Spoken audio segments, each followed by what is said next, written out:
Ça fait 4 ans que je voulais faire cette vidéo et que j'ai laissé de côté. Mais bon, fallait bien un jour que je m'y mette enfin. Bonjour et bienvenue sur cette vidéo qui traitera de certains mystères autour des enfants de Goldshire, ou Comté de l'Or si vous n'êtes pas très anglophone. L'un des nombreux mystères parsemés dans tout Azeroth et qui reste encore en suspens, mais également des faits réels, légendes et d'autres recherches pour essayer de se rapprocher au mieux de plusieurs théories. Théorie 1, le rituel des enfants. À moins de ne vous être uniquement focalisé sur vos quêtes en les enchaînant les unes après les autres afin d'up le plus vite, comme moi, d'être un pur hordeux qui vient en Elwyn pour taper sur l'Alliance parce que c'est rigoulol, je vous vois, hein.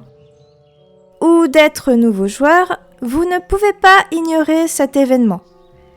Sachez qu'il a lieu chaque matin devant les portes d'Hurlevent et ce depuis le début de World of Warcraft, c'est-à-dire depuis Vanilla sorti en 2004. Qu'est-ce précisément ? Commençons par le début. En tant que joueur, vous pouvez interagir avec des personnages non joueurs, PNJ.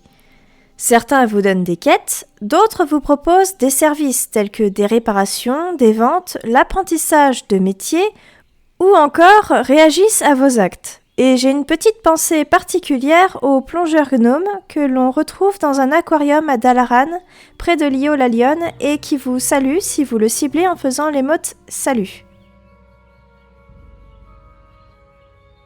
Ces enfants PNJ n'ont aucune interaction avec le personnage joueur.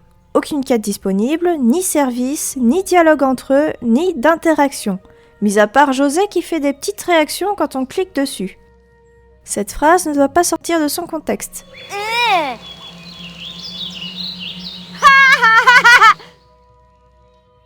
Cependant, ils ont un trajet bien défini et sont positionnés de manière à faire un pentagramme, voire être eux-mêmes un pentacle. Ouverture de parenthèse. En symbolique, on différencie le pentagramme droit du pentagramme inversé. Le pentagramme droit, pointant haut, représente l'esprit sur la matière, autrement dit, l'appel sur les esprits purs, tandis que le pentagramme inversé, pointant bas, représente la matière sur l'esprit, soit la manière d'établir un contact avec les démons, voire le diable, puisqu'il est également utilisé par les satanistes comme symbole à la tête de Baphomet. Un pentacle est une amulette à 5 sommets. Il est souvent porté autour du cou pour prodiguer protection et autorité à son utilisateur, ou placé à l'intérieur d'un triangle d'invocation. Des symboles de protection peuvent également être ajoutés. Leur fonction est de prédire toute chose future, commander l'ensemble de la nature, obtenir le pouvoir sur les démons, les anges et de réaliser des miracles. Fermeture de la parenthèse. Concrètement, les enfants arrivent en courant vers les portes de la capitale à 7 heures et restent immobiles pendant un long moment. À partir de là, ils suivent le chemin menant à Comté de l'Or, puis restent de nouveau immobiles sur le passage principal. Après quelques minutes, ils se dirigent au bord de la rivière et attendent à nouveau. Et pour finir, ils retournent à une maison en particulier à Comté de l'Or.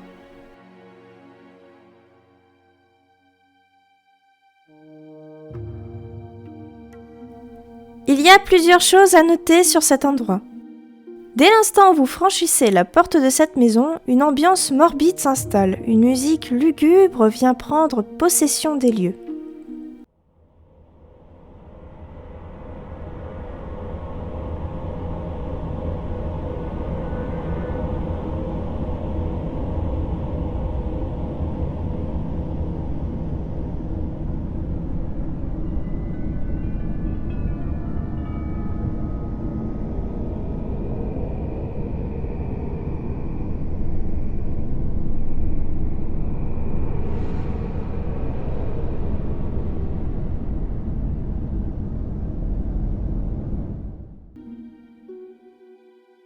Il y a 2 femmes à l'intérieur de la maison.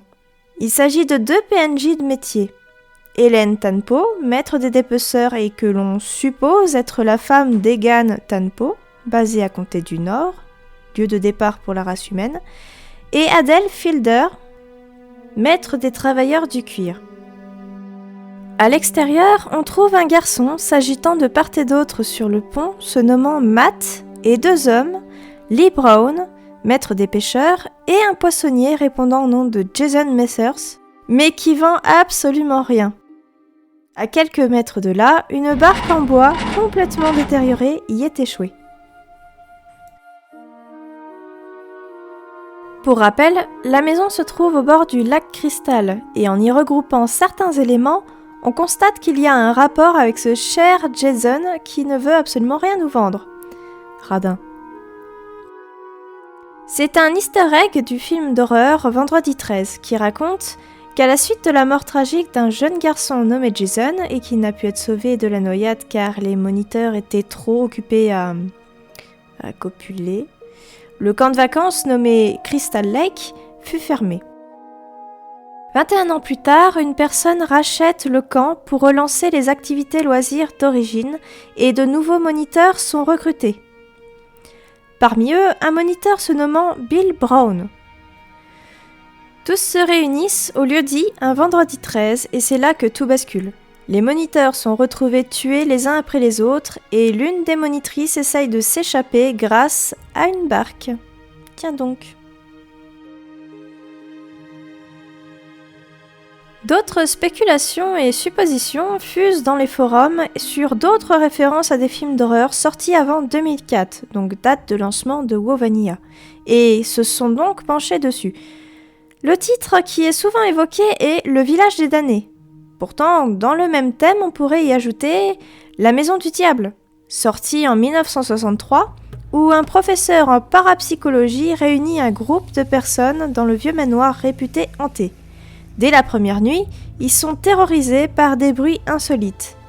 L'une d'entre eux est au bord de la dépression et le professeur lui conseille de partir, mais elle refuse en prétendant que la maison la retient. La Nuit des démons, sorti en 1988.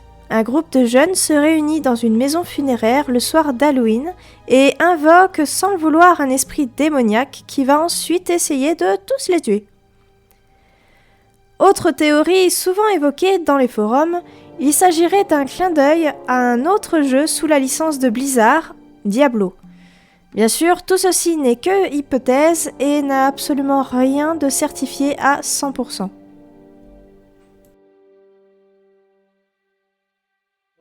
De mon côté, j'ai établi une autre hypothèse sur la position des enfants. N'ayant pas eu la possibilité d'assister au tout début de WoW Vanilla, oui, j'ai commencé à l'extension Cataclysme. Bon. J'ai attendu le jour de la sortie de WoW Classic pour voir et comparer le rituel. Et il y a des différences entre les deux. Dans la première version, les enfants restent en pentagramme du début jusqu'à leur destination finale, la maison. Puis entrent dans celle-ci, montent à l'étage pour y rester jusqu'à l'heure de dépop, à peu près 20h. Sur Retail, ils ont un comportement assez étrange. Certes, ils restent en pentagramme, mais par moments, un ou plusieurs d'entre eux disparaissent. Et pour finir, ils n'entrent plus dans la maison, mais restent à l'extérieur et changent de position pour devenir une sorte de, je dirais un sablier ou symbole infini.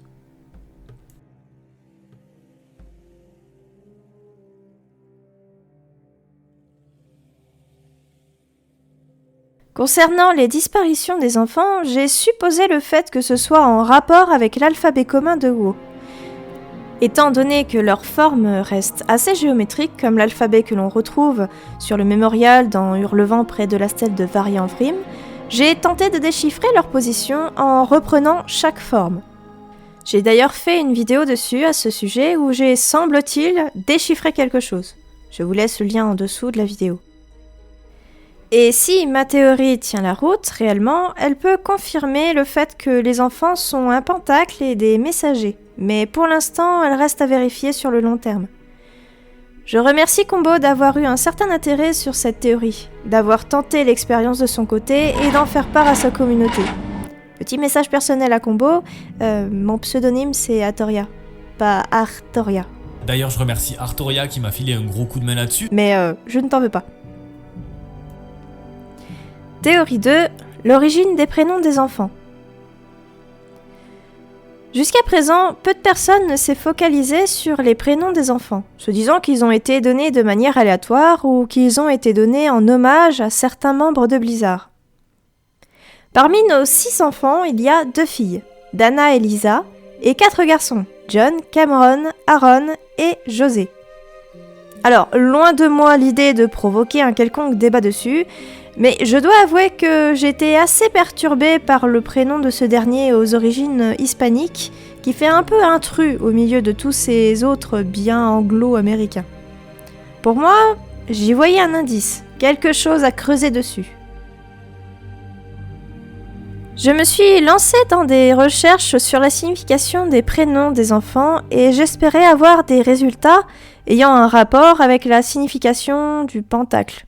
Mais seulement 4 d'entre eux avaient un lien avec la divinité. J'ai enchaîné avec des articles de faits divers sur des séances de spiritisme avec leurs prénoms, mais rien n'en est ressorti de pertinent. Puis, j'ai essayé la recherche de leurs prénoms et le mot noyade dans la barre de recherche et j'ai obtenu un seul résultat avec le prénom de Lisa. Comme quoi, on apprend des choses sans vraiment le vouloir. Allez, juste histoire de vous apprendre un truc, petite ouverture de parenthèse. Au 19e siècle, à Paris, il arrivait souvent de repêcher des corps dans la Seine. Meurtres, suicides, noyades, tout un tas de trucs bien sympathiques. Un jour, le corps d'une jeune femme fut découvert. À l'époque, pour identifier les cadavres, ils étaient exposés derrière une vitrine et ainsi on pouvait retrouver la famille de la victime et leur remettre le corps. Sauf que là, des gens venaient la voir, mais personne ne l'identifia. En réalité, les Parisiens étaient assez intrigués, car elle souriait et certains étaient même tombés amoureux de ce visage angélique. Elle fut nommée la Mona Lisa de la Seine, par sa ressemblance avec le sourire mystérieux de la Joconde. D'ailleurs, son sourire fut tellement admiré qu'un sculpteur l'immortalisa en reproduisant son buste et des gens l'achetaient pour décorer l'intérieur de leur maison. Alors, je sais pas vous, mais en sachant qu'il s'agit du visage d'un Maccabée, je mettrais vraiment pas ça chez moi. Mais bon, admettons. Et petite précision, le visage utilisé sur les mannequins pour apprendre le massage cardiaque en cas d'AVC ou de noyade, bah, c'est également le sien. Oui, on a appris à insuffler dans la bouche d'une morte noyée. Joie. Fermeture de la parenthèse. Je semblais être dans une impasse. Aucun résultat ne ressortait à mes recherches. Et pourtant, plus j'écrivais les noms des enfants, et plus je sentais qu'il y avait un truc caché quelque part. Là, c'est la partie la plus intéressante. À force d'écrire encore et encore les prénoms des enfants, je remarqua quelque chose. Il y a des points communs. Dana, Lisa, John, José, Cameron, Aaron. Il était évident que ce n'était pas un hasard, qu'il y a un indice à exploiter avec tout ça. J'ai d'abord tenté de trouver un mot en éliminant les bouts répétés, mais sans succès. Puis j'ai fait l'inverse. Un mot avec les lettres similaires et j'ai obtenu ce qu'on peut appeler un mot potable. Jo-ro-na.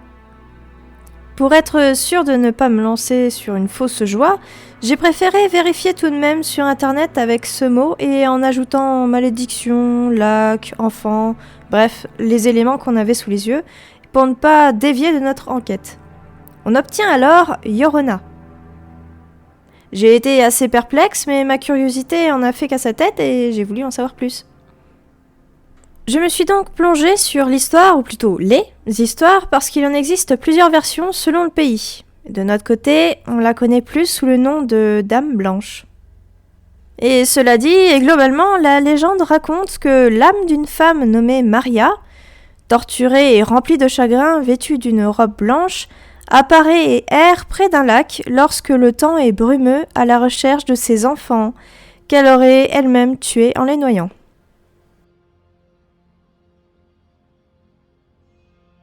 Et lorsqu'on regarde dans Wikipédia, on peut voir l'écriture phonétique de Yorona, qui donne Jorona. Autre fait que jusqu'à présent je ne voyais pas sur Oritel, sur vos classiques, il y a différents climats à compter de l'or, et notamment du brouillard autour du lac Cristal. Je crois que je n'avais jamais été autant satisfaite lorsque j'ai vu ce brouillard. Et au niveau esprit féminin, on est servi d'en haut. La plus prête que l'on peut trouver est un PNJ au bois de la pénombre, se nommant Marie l'aveugle, toute blanche vêtue. Elle pourrait être la fameuse Yorona, mais en réalité c'est une référence à Bloody Mary, ou Marie la sanglante, ou appelée aussi la Vierge sanglante. Un fantôme ou sorcière représenté dans le folklore occidental, où il est nécessaire d'avoir des bougies et un miroir pour l'invoquer. Et l'une des quêtes que notre Marie sur WoW nous demande de valider est d'aller chercher son miroir sur la goule folle. Toutefois, les premiers ennemis portant le nom de pleureuse dans le jeu sont apparus après qu'Arthas ait créé une brèche et ait envahi les terres fantômes avec son armée de morts-vivants jusqu'à Keltalas. On retrouve également les pleureuses tourmentées à Légion, pile au centre du rivage brisé, et les pleureuses oubliées lors de la très longue quête, les morts de Chromie. Et pour finir, il y a également les fameuses pleureuses de Sylvanas.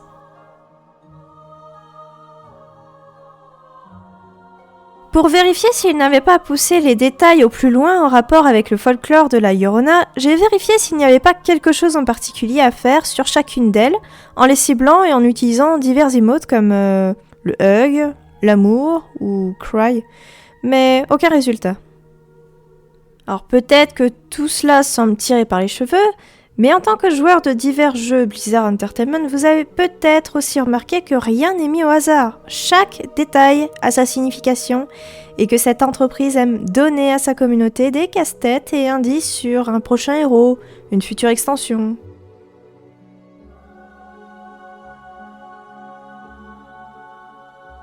Alors pourquoi pas ?